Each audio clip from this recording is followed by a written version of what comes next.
Probably do very well in the election because they're second in so many Conservative seats. They should be getting a lot of MPs.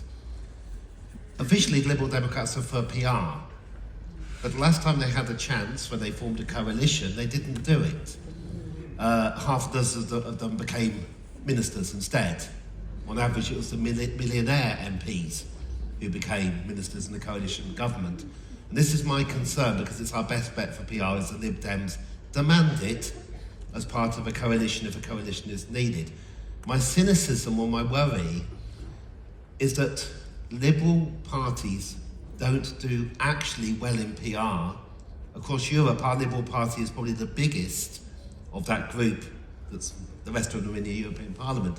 Because once you get 8 or 9 political parties, you've got all these choices and your old ancient Liberal Party becomes tiny, 1 or 2% of the vote.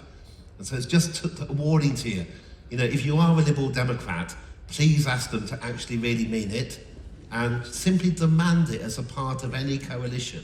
But Danny, is that a philosophical reason not to introduce it? No, you should introduce it. But even if it lets in more extreme why did Nick Clegg not insist on it? Because he could become Deputy Prime Minister and, you know, it's self-interest. But you think it should still be introduced even if it let in more extremist politics potentially in a minority? We have the most... when we were in the European Parliament, the largest far-right bloc was the 40 Conservative and UKIP MEPs who were aligned with Alternative for Deutschland and parties to the far right.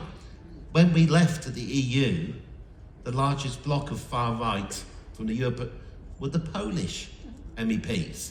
Suddenly the heart of the far right in Europe was Warsaw, not Tufton Street. This was devastating for the European far right. Then Poland goes and votes the right way in an election. We never report the good news. And, you know, where is the European... I know it's worrying, what's happening in the Netherlands is worrying.